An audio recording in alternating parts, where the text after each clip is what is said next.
Good afternoon and welcome to today's webinar. This webinar is on the topic Treatment and Therapeutic Courts in the Caribbean. It's sponsored by the International Association of Treatment Court Professionals um, and the Association of Justice and Treatment Professionals. The content of the webinar is the sole responsibility of the presenters and do not necessarily represent the views of ATP or IATC. And our panelists are reminded to keep their microphones muted. I can tell that my internet is unstable, but hopefully you can hear me. Supposed to keep their microphones muted when they are not speaking and unmuted when speaking. And also, we like to engage. We like to have communication, and one of the best ways to engage with you is through the Q&A button at the bottom of the screen.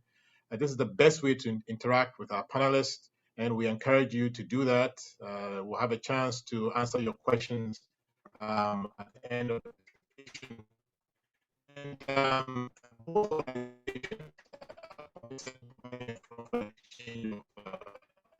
best practices and ideas in places where justice and treatment intersect.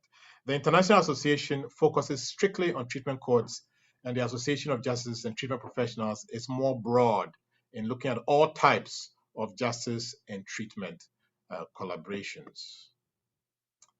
And also, check out Twitter, LinkedIn, go on our website so that you know what we are doing, and also it helps us engage with you as time goes on. A recorded version of this webinar will be on demand on the website, so you could look at it again if you wish. And also, there's a library and the PowerPoint presentations that are referred to in this webinar will be available.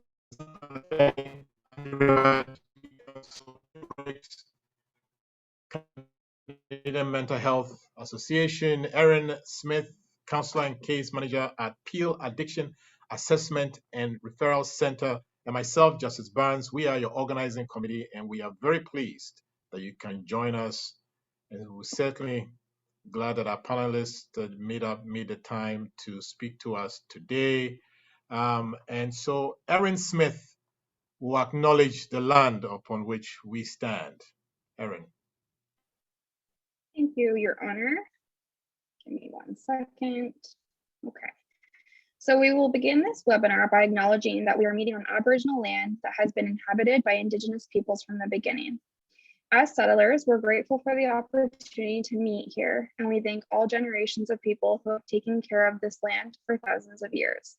Long before today, as we gather here, there have been Aboriginal peoples who have been the stewards of this land. In particular, we'd like to acknowledge the Anishinaabeg, Huron-Wendat, Haudenosaunee, and Ojibwe-Chippewa peoples, the land that is home to the Métis, and most recently, the territory of the Mississaugas of the Credit First Nation, who are direct descendants of the Mississaugas of the Credit. We recognize and deeply appreciate their historic connection to this land. We also recognize the contributions of Métis, Inuit, and other Indigenous peoples that have made both in shaping and strengthening this community, and in particular, our province and country as a whole. As settlers, this recognition of the contributions and historic importance of Indigenous peoples must also be clearly and overtly connected to our collective commitment to make the promise and the challenge of truth and reconciliation real in our communities. In particular, to bring justice for the lives lost in residential schools, as well as all murdered and missing Indigenous women and girls across the country.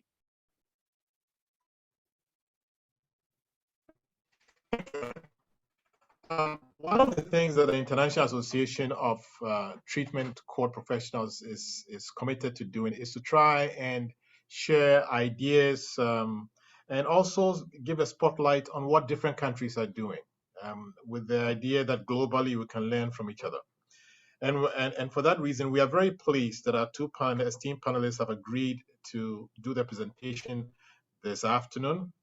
I'll begin with our first presenter, Esther Best.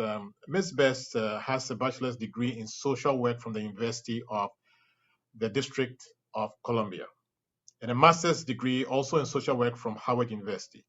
She's worked in banking, telemarketing, adoption, social displacement, academia, and security.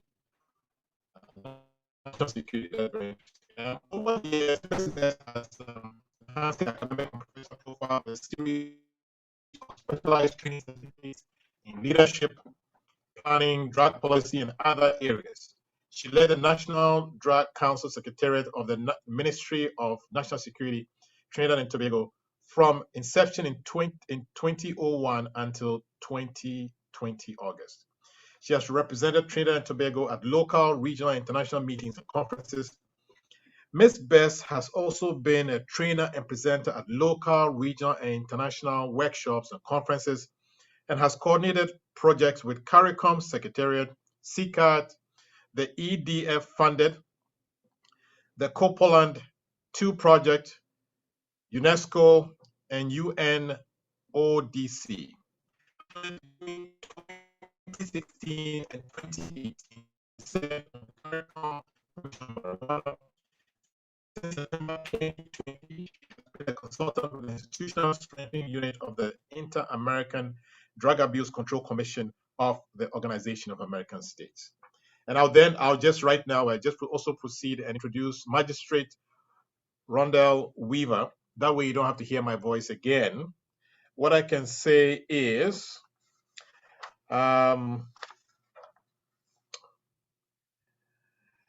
Magistrate Weaver attended the University of Guyana and she received a Bachelor of Law degree with credit. And she did that from 2004 to 2007. She worked at Hugh Wooden Law School, where she attended Hugh Wooden Law School, where she received a legal education certificate. And in October 2009, she was called to law. Then she also obtained a diploma in theology in 2015. She worked at the Office of the Director of Public Prosecutions as a state counsel, which is a state prosecutor. She did that from September 2009 to May 2013. From June 2013 to present, Magistrate Weaver has been a magistrate for the state of Guyana, and she has presided over 6 courts in West Berbers. I'm sure I have done this, pronounce it wrong in a way. I'll just say that she's presided in a number of districts in Guyana between June 2013 to her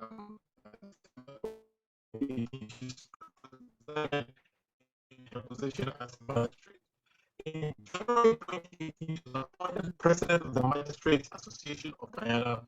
She has served in that position for 2 years. Also, in addition to her regular judicial duties, from October 2019 to present, she has been the magistrate for the Drug Treatment Court of Guyana. Having done all that, Esther Best, over to you. Good afternoon, everyone, and thank you very much, Justice Barnes. It is my pleasure to be invited to do a presentation at this meeting, this webinar this afternoon, and I'm very pleased that the Judiciary of Guyana agreed to have Magistrate Weaver participate as well. So thank you very much to you and your team for the invitation. And I will go directly into my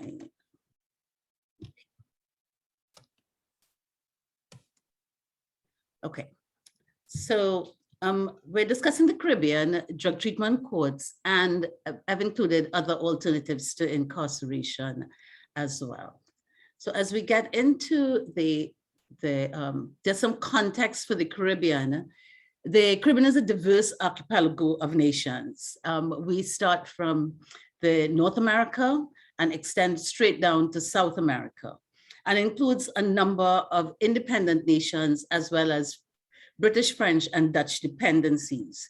There are Spanish-speaking countries in the Caribbean, specifically Cuba, the Dominican Republic, and Puerto Rico.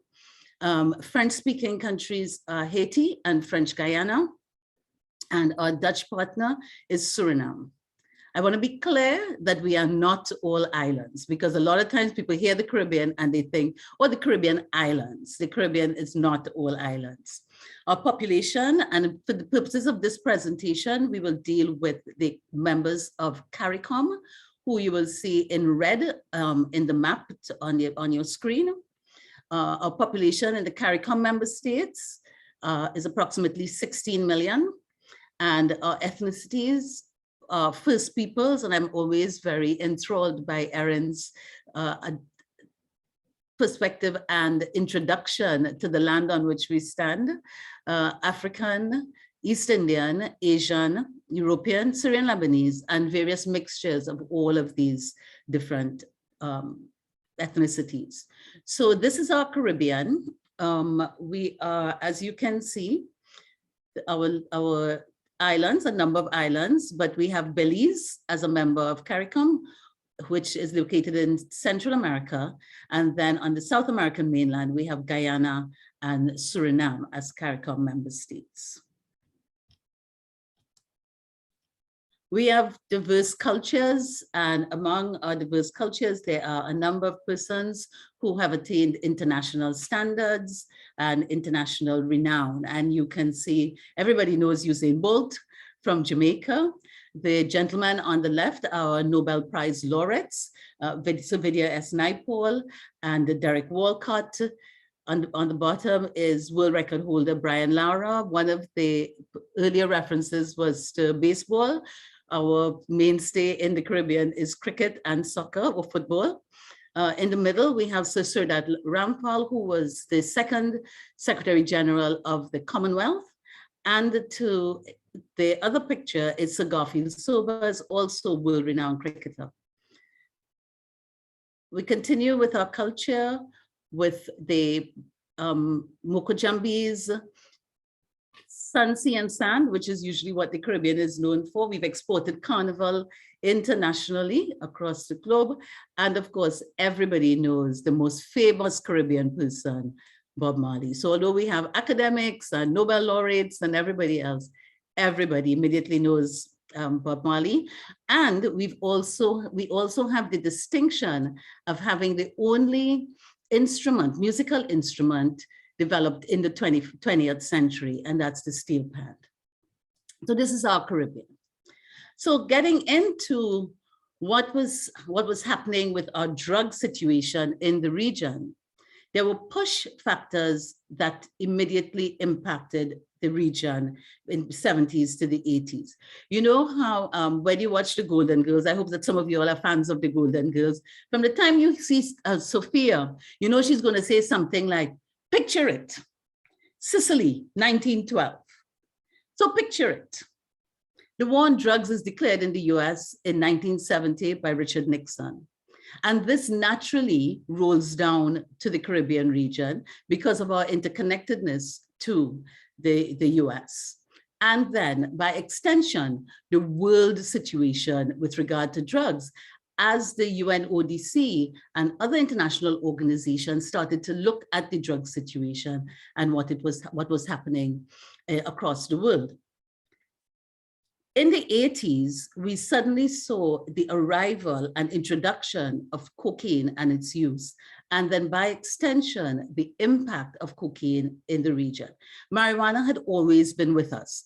Marijuana was used since the 1940s, and Justice Barnes would have mentioned that I was a member of the Regional Commission on Marijuana, which I would get back to a little bit later. That's why I have that reminder sticker there. And what we heard as we went to all the different islands in the Caribbean was that people who remembered when marijuana was legal, when they could have gone down the street and bought some marijuana and it was nothing. And then suddenly it became illegal.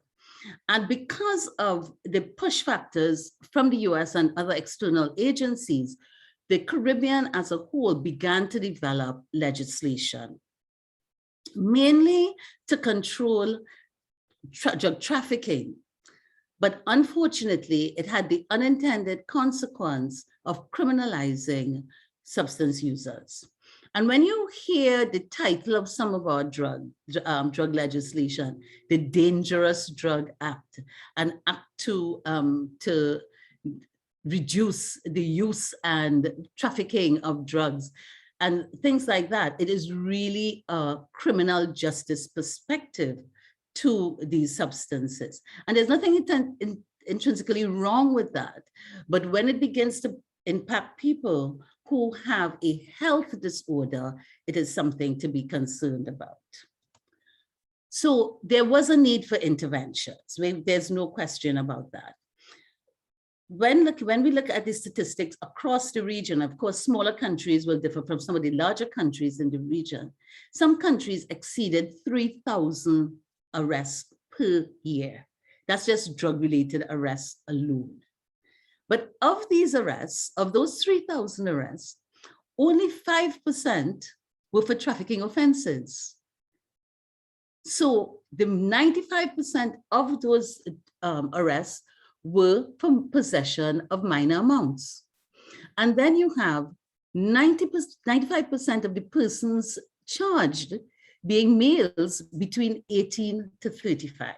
The other 5% are females and males below, and usually males below 18.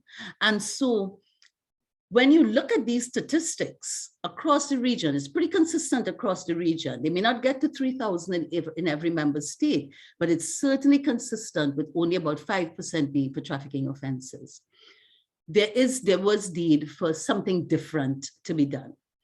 And in speaking with some of the police officers, I spoke with a couple of them, and these two quotes stood out for me. As a young officer, I had no problem arresting persons for one joint, a pound, or a trunk full of drugs. The person's future as a criminal never, and he stressed never, crossed my mind, except in the cases of school-age offenders. And why did he make that distinction? Because many of the legislations that were drafted included some provision that made it illegal for possession of a drug, either on a school compound or within 500 meters of a school compound. And you understood the intent of the drafters was that this would stop persons from coming near schools to deal their drugs. What they did not think about was the fact that there would be school children who would use those drugs. And so when they were caught on the school compound with these drugs, they were then turned over to the police and it is considered a trafficking charge in many of our jurisdictions. And so this is why he made a distinction with these school-age offenders. And he said those deep thoughts of unintended consequence of the laws and policies were not part of the considerations. So it wasn't until much later that he became more aware and had to take on board those issues. Another officer says, I remember one officer who never, and both of them stressed this never as an absolute, gave persons a chance. Even when they were held with a rock of cocaine the size of a split pea, which is quite small, or an end of a marijuana cigarette, too small to hold between the index finger and the thumb. And this was the extent to which they went in terms of arrests with this war on drugs. So there was the exploration of alternatives. And in January 1999, Jamaica stepped out front with the passage of their act, Treatment and Rehabilitation Act, and the first court in January of 2001, not first court, first drug treatment court in January of 2001. Other states used things like probation, community service orders, and alternative programs to address this issue. And I distinctly remember speaking with some magistrates at one of those regional conferences, and they talked about redirecting young people to programs where skill-based programs. And so rather than sending them to juvenile detention facilities or to prison if they were over 18, to allow for some kind of rehabilitation and removal of that stain of being charged for an offense. So in 2009, a significant boost from the Inter-American Drug Abuse Control Commission of the Organization of American States with the Drug Treatment Court in the Americas program. And in February 2011, in partnership with the CARICOM Secretariat, with funding from the 9th European Development Fund, the first sub-regional drug treatment court training program was held in Jamaica. And you see some of the pictures from that training. We had the honor, because I participated at that workshop, Trinidad and Tobago, Suriname, and Jamaica were the member states that participated. And I had the honor of meeting Justice Bentley at that workshop in February of 2011, and meeting Justice Barnes for the first time. And so what was the outcome of the CCAD's investment? Well, Jamaica over time went from 2 courts to 5 courts, as well as a structured intervention for children who were brought before the court with possession of substances or for substance use. Jamaica is now in the process of changing their children's arrangements with a more inclusive and less punitive, and so that the children are not necessarily brought before the court, but they are directed to an alternative that allows them the same ability to have treatment while working on their skills, life skills, and other interventions like family and school and so. There was the establishment of drug treatment courts in Barbados, Guyana, and Trinidad and Tobago for the first time.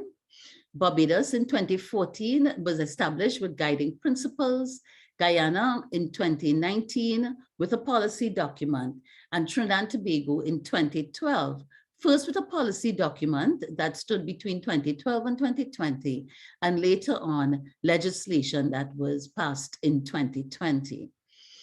So Barbados and Guyana each have 1 court. Trinidad and Tobago has 2 courts, 2 adult courts, and 2 children's drug treatment courts. But I just want to say that while this was CCAD's investment in its member states, there were also pre-existing drug treatment courts in 2 other Caribbean countries. The Cayman Islands had drug treatment courts, as well as Bermuda, but they are not part of this CARICOM group. So I'm just mentioning as additional areas. And then there are still 3 countries that are contemplating the establishment of drug treatment courts, and CCAD continues to work with them. And also CCAD continues to offer ongoing training and capacity building for the member states. So what has been the utilization of the court? In Jamaica, from inception, there have just been about 1,500 participants in the court. And to date, just about 1,030 persons have graduated from drug treatment court in Jamaica. Barbados has had 53 applicants, participants in the court, and 38 graduates. Interestingly, Trinidad and Tobago has had 81 participants and 47 graduates. But when I checked with them, they indicated that they actually had close to 211 applicants, but only 81 persons were approved to participate in the court because of the system and process that they use. So you would think that with the number of arrests that there are, that these numbers would look very different, that there would be greater utilization of the court. Unfortunately, that has not been so. And we can attribute it to 2 reasons. One, not everyone who is arrested is going to need the services of the drug treatment court, especially if we operate on the premise of working with persons who are high risk and high need. But the reality is that there are some challenges that require a lot of heavy lifting on the part of those persons who are advocating for drug treatment courts in the member states. One is support from key persons in the judiciary. Sometimes the leadership of the judiciary has not bought in to the concept of a drug treatment court because they want to continue doing what they've always done. Other times, it's the magistrates themselves and the persons in the lower courts who would sit and could feed persons coming through their courts to the specific drug treatment court who are unwilling to do so. At one point, there was the position that, well, there's no legislation that will protect us. But the reality is it's so much easier to just say, okay, take 6 months, and that person is out of your hair and out of your court, rather than going through the process that would then require them to go to the drug treatment court. So that comfort level with doing what they've always done is always going to be tough to break, but there is need for increased sensitization and ongoing sensitization so that persons understand the role and the intent of the drug treatment court. Personality issues. Personality, personality, personality. Now, Magistrate Weaver has been identified by the Chancellor and Chief Justice to be one of the drug treatment court magistrates in Guyana. There may be a magistrate that doesn't like Magistrate Weaver for whatever reason and decides, you know what, I'm not making any referrals to that court because I don't like her and I'm not trying to help her build her profile as the drug treatment court magistrate. It's a reality. And when there was opportunity to travel for conferences and so, there were persons who very plainly said, if I'm not sitting on the court, I'm not sending any, I'm not making any referrals to the court. That is how those personalities begin to intersect that and not act in the best interest of those persons who need the interventions. And so that is a huge challenge. In some jurisdictions, treatment options are limited, and so they have been reticent about getting involved in the establishment of drug treatment courts because of those limited options. And then very often, some of the key stakeholders, although they are providing the services as they would normally do to a client group, start demanding payment if they're going to be part of the drug treatment court system. And very often, these courts are being established with low or no budget. And so you're using existing resources to build up the courts, and you don't have any budgetary allocation that allows for payment to persons who, to providers who may want. But even with the drug treatment courts, and I want to be sure to point out that many of our member states, while they do not have drug treatment courts, they are committed to trying to do something for those persons who may have drug-related problems and who come before the court and are justice involved. And so many of the magistrates and judges, where they do not have drug treatment courts, or even where they do, they have the discretionary power to make referrals to other resources. And so they make referrals to various programs that offer training, that offer skills training, that offer training for being able to get better jobs and those kinds of things. And many of them make referrals to youth programs, which include some of the programs that may be operated by law enforcement or supported by law enforcement. Things like police youth clubs and boys and girls clubs, and even scouts and those kinds of arrangements where they send the young people and ask for some reports to come back to them, not necessarily through probation, but certainly from the agencies with whom they have developed a close working relationship, so that they begin to know how these young people are doing, and young people in particular. So I did some checking over our 15 CARICOM member states, and some of the other alternatives that are in use in these member states are probation services. All our member states have some form of probation services. 14 of our member states have community service orders or some variation of a community service order. Only 4 are currently using electronic monitoring, because I'm sure you can appreciate that electronic monitoring does offer some financial challenges in terms of the acquisition of the bracelets,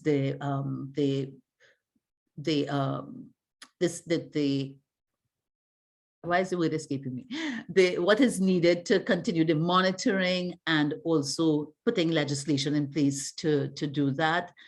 And it continues to be under active consideration in at least 3 other countries. With regard to parole, only 3 of our countries have a parole system, but it's under active consideration in 3 other countries. And only 1 country has a bail supervision program, which essentially is that persons on bail go to a specific program where they are monitored by a judge, monitored by a team, similar to the drug treatment court team. But these are persons on serious offenses, and there's a probation officer, treatment provider, because many of them do admit to having substance use disorder. There's someone who tries to help them with getting employment or making themselves more employable. And I think one of the best stories I've ever heard coming out of that bail supervision program is from Justice Holdup, who was one of the early judges attached to that program in Trinidad and Tobago. And he said one of the guys came to the court to report on his progress and so, and he said, okay, so how are you going? He said, I'm going good, judge, everything going all right. And he says, so he has this stall and so on. He said, but I have to close up my stall by 4, 5 o'clock, when it starts to get dark. And so, because judge, there are real bandits out there, which means persons who will come and rob and so. And Judge Holdup looked at him and said, but you're before me for armed robbery. What do you mean they have real bandits out there? But that is the best story for me, because it represents such a change of perspective for this young man who was before the court on armed robbery charges, has now found a new vocation and understands how destructive that behavior could be to him as a businessman. So it was just really a very exciting story, and I thought I would share it. So with all of this, we have to circle back to what has been the impact of COVID on these drug treatment courts. And I have a friend who says, in every crisis, there is an opportunity, and COVID has given us that opportunity. Now, yes, the impact on the court has been, there's been a significant reduction in referrals. In-person hearings have been suspended, but there have been remote hearings ongoing.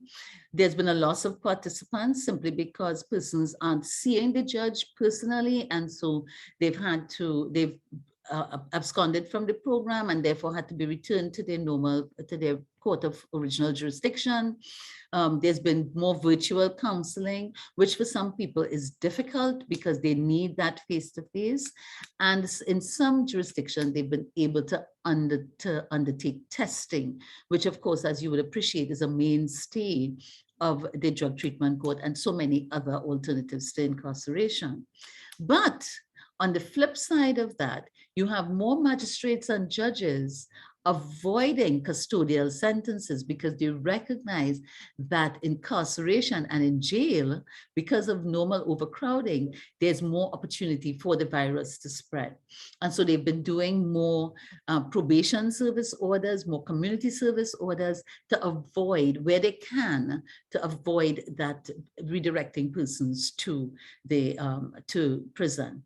And then, of course, the impact of COVID-19 creates an excellent environment to promote alternatives to incarceration. And last week, my colleague Jeff Zinmeister, my colleague at CCAD, who's manager of the Alternatives to Incarceration Project and Therapeutic Interventions, he spoke about the range of therapeutic interventions, the range of alternatives to incarceration that could be explored as we go forward. And I think COVID-19 presents an excellent opportunity for us to explore those with member states.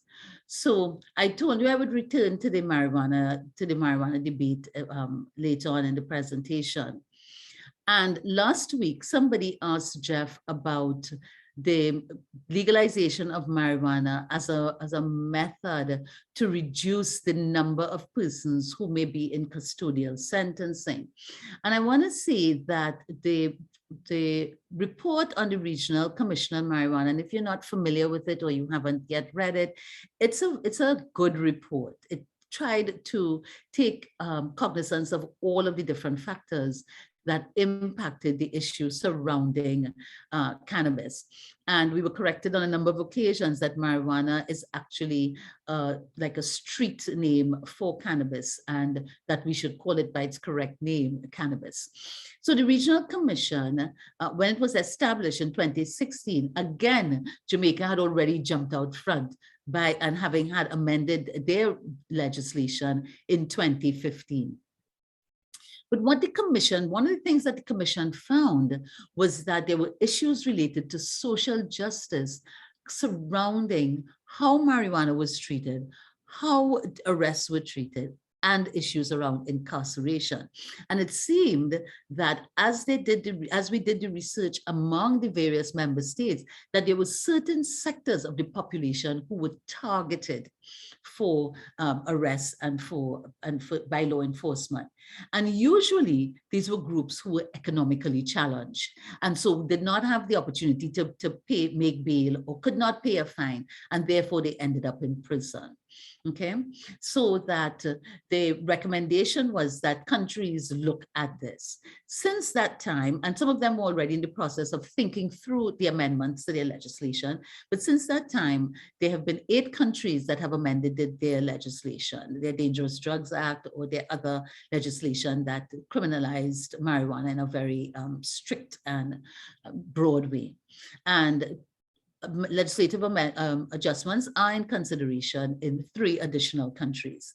And these countries have amended their legislation along certain lines. Not all of them have been along these lines, but in general, it's been around medicinal, it's been along religious, and medicinal meaning research as well, for recreational use, to address prison populations, because looking at, as I said, 3,000 arrests in some countries, with the majority of them being for possession of small amounts and usually marijuana, that would address your prison population. And then also for tourism, to attract persons where marijuana may not yet be legal to come to their countries as an option. So there is the ongoing debate about marijuana, but I think that we need to be realistic and look at the issues as they present and be responsive in terms of our own cultural and social realities. Part of the challenge with this, of course, is that more than likely a number of persons who would be in need of treatment and who would necessarily have received treatment through, for example, the drug treatment court or being sent to treatment by a magistrate may not be able to do that anymore, because it is no longer illegal to have in your possession any amount of marijuana. And so that remains a major concern from a public health perspective.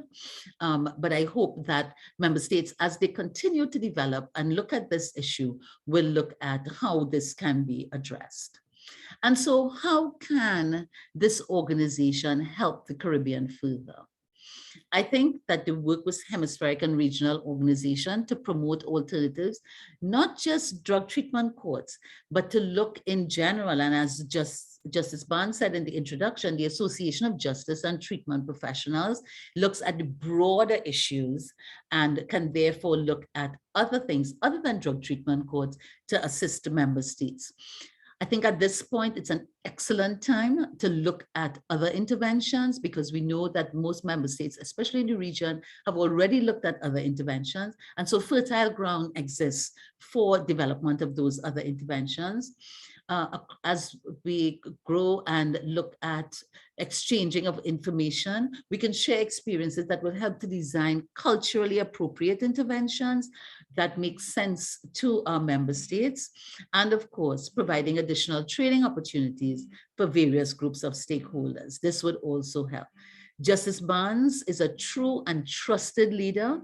He is well respected, not just in Canada, not just in the Caribbean, but internationally. And so his work with the International Association of Drug Treatment Courts and the Association of Justice and Treatment Professionals does present another opportunity for this to go forward. I always like to see how agencies with whom we work can help us to develop, can help us to grow, can help us to make a difference for our population. And I really think that these two organizations present an excellent opportunity to do that.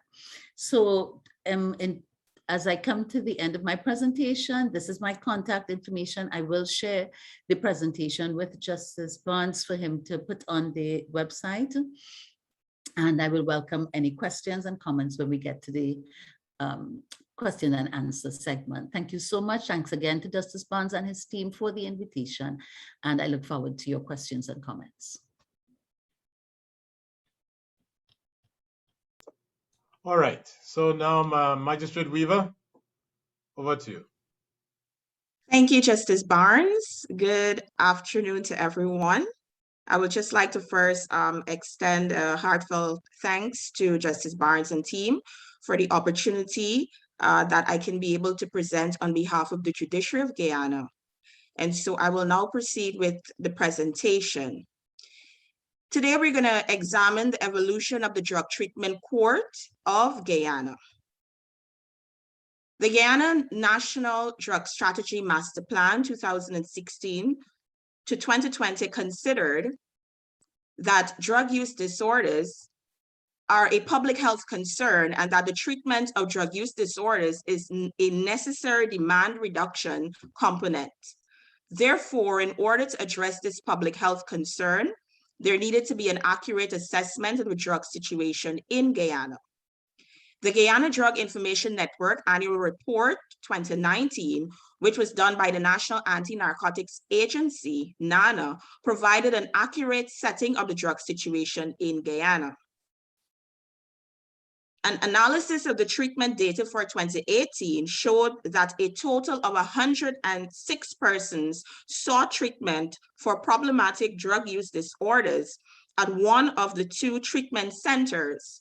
Salvation Army Men's Social Service accounted for 45 persons. Phoenix Recovery Project accounted for 61 persons.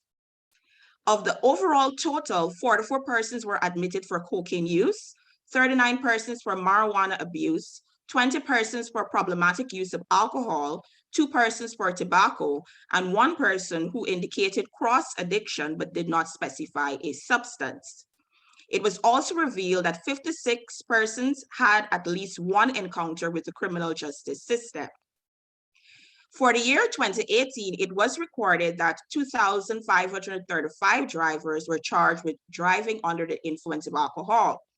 There were about 14 fatal accidents as a result of driving under the influence of alcohol. A total of 127 persons were convicted for drug-related offenses in the year 2018. These persons were between 19 years and 25 years old. These drug-related offenses were possession of narcotics, trafficking in narcotics, cultivation of narcotics, possession of utensils, and smoking of narcotics. It was also revealed that 86 persons were convicted for marijuana, 19 persons were convicted for cocaine, 13 persons were convicted for other drugs such as heroin, ecstasy, and meth, and 9 persons were convicted for utensils. The data also revealed that 24 persons were sentenced to 6 months imprisonment, and this is in relation to the year 2018. 20 persons were sentenced to 12 months imprisonment, 2 persons sentenced to 18 months imprisonment, 4 persons were sentenced to 2 years imprisonment, 59 persons sentenced to 3 years imprisonment, and 18 persons sentenced to 4 years imprisonment. And so let's examine the evolution. As our society continued to evolve, so too was the list of drugs available on our markets. While alcohol, marijuana, and tobacco have been the common substance of choice with our population, substances such as ecstasy, molly, and concoctions such as lean or syrup were emerging and becoming a fast impact, especially among our youths. There also seemed to be a developing culture of recreational substance use, which was leading to the development of risky behaviors that were having serious consequences and conflict with the law. Therefore, it was evident that the evolving reality of the drug problem in Guyana needed to be addressed urgently. A proactive approach was then adopted in which all stakeholder agencies came together to collectively devise a strategy to address the drug problem in Guyana.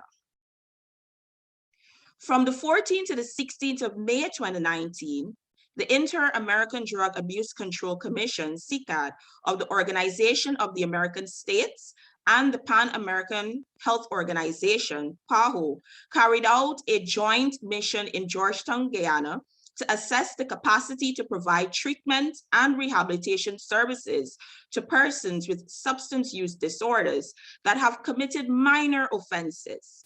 This mission utilized a gap analysis approach.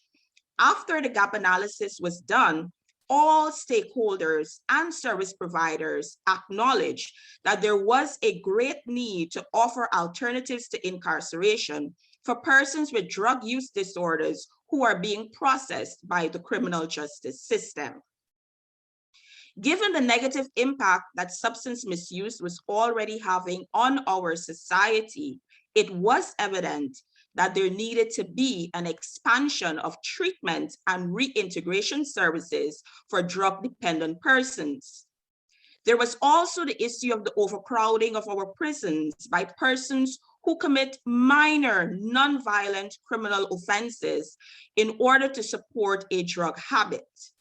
Therefore, there was now the desperate need to explore various alternatives to incarceration with the aim of keeping those persons out of the prison system and to provide them with the assistance to overcome their drug dependency. Accordingly, the Drug Treatment Court of Guyana, DTC GUI, was birthed to confront and combat these rapidly evolving challenges posed by drug misuse in Guyana. The Drug Treatment Court of Guyana was launched on Monday, the 21st of October, 2019. The Drug Treatment Court of Guyana provides the framework for the integration of the drug treatment and rehabilitation services with the criminal justice system. In the picture we have there was the launch, and we have our Honorable Madam Justice Yonette Cummins Edwards, who is the Chancellor of the Judiciary of Guyana, together with Ambassador Jean Dormias, cutting the ribbon at the newly commissioned Drug Treatment Court of Guyana. The organizational structure of the Drug Treatment Court of Guyana comprises of the Executive Committee, the Multidisciplinary Committee, and the Drug Treatment Court team. The Executive Committee includes the Chancellor of the Judiciary, the Chief Justice of the Judiciary, the Chief Magistrate, the Country Representative of OAS, the Director of National Anti-Narcotic Agency, the Permanent Secretary of the Ministry of Public Security, the Director of the Public Prosecutions, a representative from the Ministry of Legal Affairs, the Permanent Secretary, Ministry of Public Health, and the Chief Medical Officer of the Ministry of Public Health. Our multidisciplinary committee includes the Chief Justice, the Chief Magistrate, 2 magistrates, Deputy Director of NANA, representative from KANU, State Counsel from the DPP Chambers, a representative from the Guyana Police Force, a representative from the Ministry of Public Security, a representative from the Ministry of Social Protection, the Director of the Mental Health Unit, Ministry of Public Health, Phoenix Recovery Project, which is one of our treatment centers, Social Life Issues Counseling Services, and Salvation Army, which is also our treatment center. The drug treatment court team comprises of the magistrate, a state counsel from the Director of Public Prosecutions Chambers, a defense attorney, a police officer, a probation officer, a representative from the approved substance abuse treatment providers, a case manager, and any other person selected by the drug treatment court team. In the picture there, that was on the day of our launch, and we have most of the members of the drug treatment court team present, as well as our multidisciplinary committee present in the picture. There are presently 2 drug treatment court teams, which are managed by 2 magistrates, namely Senior Magistrate Clive Nurse and Magistrate Rondell Weaver. The drug treatment court reshapes the traditional roles of judges and lawyers. However, the roles and ethical duties have not changed from those in traditional courtrooms. The drug treatment court judges and lawyers must adhere to the standards set forth in the Legal Practitioners Act, Chapter 4:01, and also our recently revised Code of Ethics for Judicial Officers, 2021.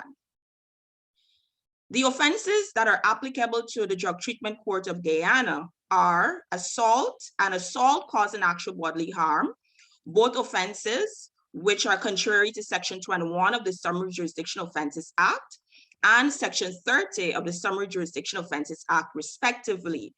It is important to note that for both of these offenses, in order for the potential participant to qualify having committed these 2 offenses, the offense must not be domestic violence related. We also have simple larceny, which is contrary to Section 66C of the Summary Jurisdiction Offenses Act, Chapter 8:02. Breaking and entering and committing a felony therein, which is contrary to Section 229 of the Criminal Law Offenses Act, Chapter 8:01. It is important to know that in order for the potential participant to qualify having committed this offense, the items stolen must be small items or of a small quantity. And of course, small quantity is defined as 1 large item, such as a television or a computer. Then we also have possession of narcotics, which is contrary to Section 4 of the Narcotic Drugs and Psychotropic Substances Control Act, Chapter 10:10. In order for the potential participant to qualify having committed this offense, the quantities of the narcotics we consider must be not more than 10 grams of cannabis sativa, not more than 5 grams of cocaine, and not more than 2 tablets of ecstasy. And then finally, we have possession of smoking utensils, which is contrary to Section 12D of our Narcotic Drugs and Psychotropic Substances Control Act. How does the Drug Treatment Court of Guyana works? So this court is an adult court utilizing a post-adjudication model, whether on a plea of guilty or on a finding of guilt. The offender will be provided with the option to accept a custodial sentence or enter a treatment program as an alternative to incarceration.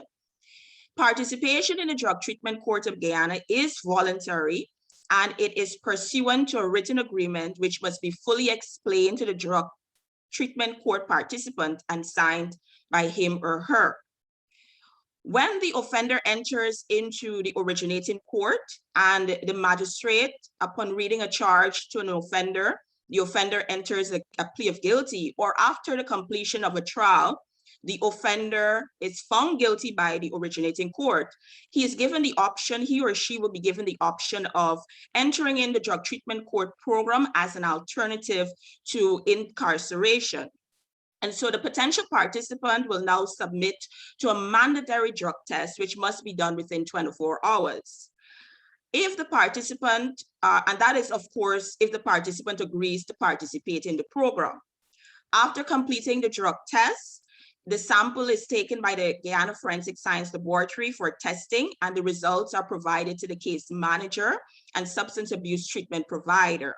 The potential participant is then assessed by the substance abuse treatment provider, who in turn will submit their findings to the drug treatment court team. The drug treatment court team will then complete its assessment. And if the drug treatment court team finds the participant eligible for the drug treatment court program, the drug treatment court team will then send a correspondence to the originating court, informing the magistrate of their decision as it relates to eligibility for the program. If the team finds that the potential participant is not eligible, what happens is that the matter remains in the originating court and is dealt with accordingly by that magistrate in the originating court. When the participant returns to the originating court and is informed by the originating magistrate that he or she is eligible for the program, he or she is then given an adjourned date to appear in the drug treatment court. And of course, when the participant appears in the drug treatment court, the magistrate in the drug treatment court will then inform the participant of the need for him to consent again to being a part of the program, and will explain the rules of the court as well as the contract to the participant. Thereafter, the participant will sign the rules of the drug treatment court and the contract.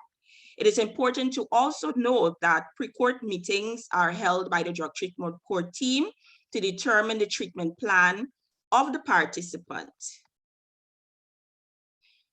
Programs implemented in the Drug Treatment Court of Guyana. Since the Drug Treatment Court of Guyana has opened, we have had 14 applications, and out of those 14 applications, 6 participants were deemed eligible. However, presently we have 3 participants in the program. 2 of those participants are in phase 2 and 1 is in phase 1. Our participants have benefited from psychotherapy services from the Ministry of Health, Mental Health Unit. Our participants have engaged in community service through the Guyana Police Force. Also, a few of our participants have accessed residential treatment with Salvation Army, Men's Social Service, and Phoenix Recovery Project. While assessing residential treatment, the participants have received tangible assistance through the Ministry of Human Services Public Assistance Program. The impact of COVID-19 pandemic on the Drug Treatment Court of Guyana. When the novel coronavirus, COVID-19, made its appearance on the shores of Guyana in March 2020, the Supreme Court of Judicature implemented its emergency COVID-19 protocols, which was gazetted on the 23rd of March 2020 and updated on the 3rd of April 2020. As a result, the posture of the Drug Treatment Court shifted and the activities of the Drug Treatment Court of Guyana were reduced, in some cases suspended until further notice. As it relates to our program intake, all new intakes were suspended with the exception of the applications that were currently being considered for eligibility by the Drug Treatment Court team. Team meetings to determine eligibility were conducted virtually. A waitlist was created for new applicants. As it relates to the Drug Treatment Court, all Drug Treatment Court in-person meetings were suspended. Weekly Drug Treatment Court team updates were shared via WhatsApp groups. The case manager worked on call and had to attend the Drug Treatment Court office if required, only on Tuesdays and Thursdays. And of course, face masks had to be worn to and from work and when at work. As it relates to the court, all Drug Treatment Court sittings were suspended. Sanctioning of participants was suspended. The court had to ensure that the participants had access to smartphones with internet access. Status hearings were conducted virtually via Zoom, Skype, WhatsApp, video, or other electronic means. Participants' current program phases were extended to accommodate missed treatment sessions and other program activities as stated in their individual treatment plans. As it relates to testing, the posture of the court was that all drug testing were suspended and self-disclosure of substance use by participants were encouraged. As it relates to probation, all office and home visits were suspended. A minimum of 3 phone calls per week were made to participants by the probation officer to monitor safety and well-being. And as it relates to treatment sessions, all in-person treatment sessions were suspended. Treatment providers conducted follow-up sessions via telephone with participants. The posture of the Drug Treatment Court in 2021.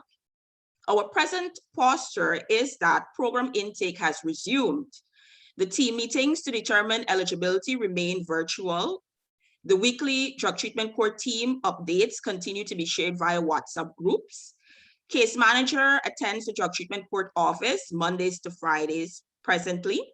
The Drug Treatment Court sittings and status hearings have resumed. However, both in person and virtually, with strict social distancing and COVID-19 protocols enforced for in-person hearings. Treatment providers also continue to conduct follow-up sessions via telephone with participants. Sanctioning of participants have resumed with strict social distancing and COVID-19 protocols enforced.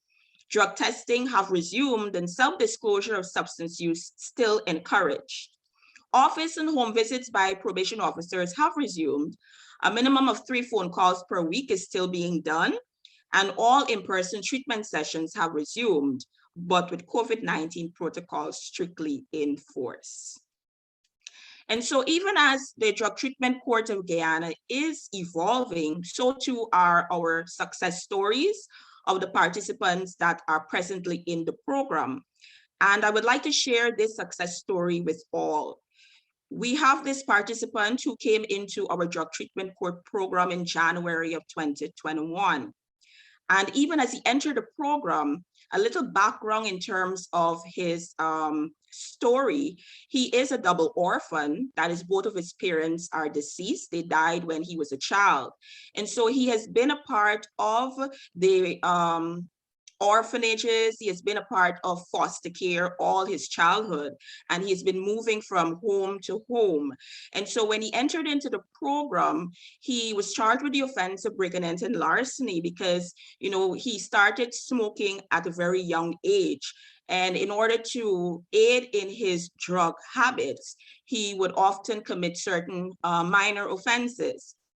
He expressed the desire to be a part of the program, and he truly wanted to turn his life around. He was accepted into the program, having been deemed eligible to be a part of the Drug Treatment Court program, and he was referred to my Drug Treatment Court team. And so even as he commenced the Drug Treatment Court program, it has been truly a journey with him. And we have been able to experience a complete transformation in his life, even as we continue to encourage him throughout the program. When he entered the program, he was unemployed, and we were able to assist him in getting all his documents in order, his birth certificate, his national identification card, all documents that will be needed in order for him to seek employment. We were able to assist him to go through a training with a reputable security firm where he went through the training, the examinations, the interviews, and successfully completed every single one of the training, and he was offered a job at a security firm. We were also able to assist him in opening a bank account where he's now able to save, and we encourage him to steward his finances well. And presently, because he has been moving from home to home, he does not have a permanent residence. We have been able to assist him in looking for somewhere to live. So presently, we are helping him to secure an apartment where he can be able to rent on his own. He has demonstrated resilience, commitment throughout the program.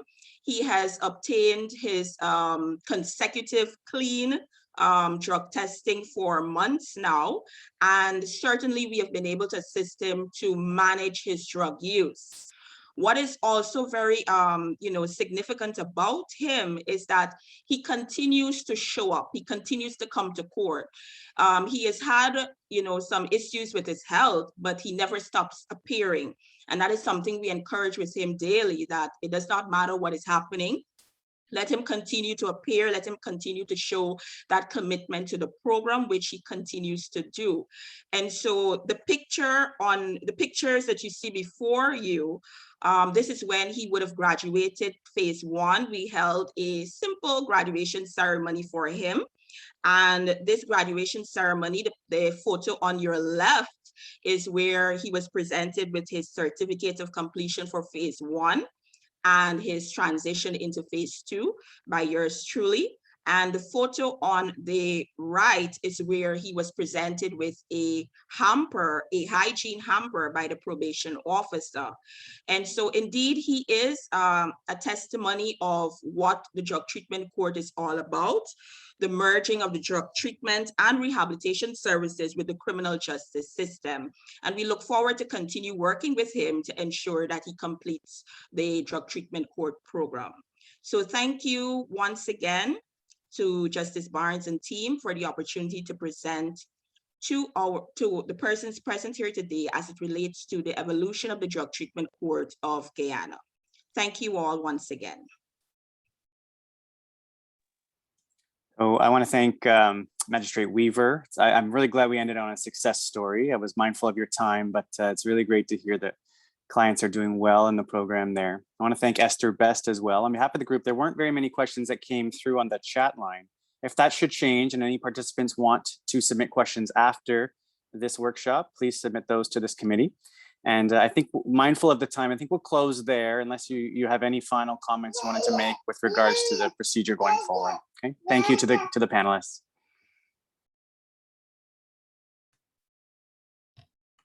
Thank you very much.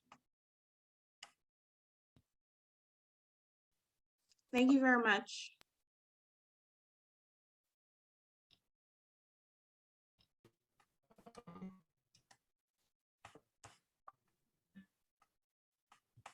Thank you.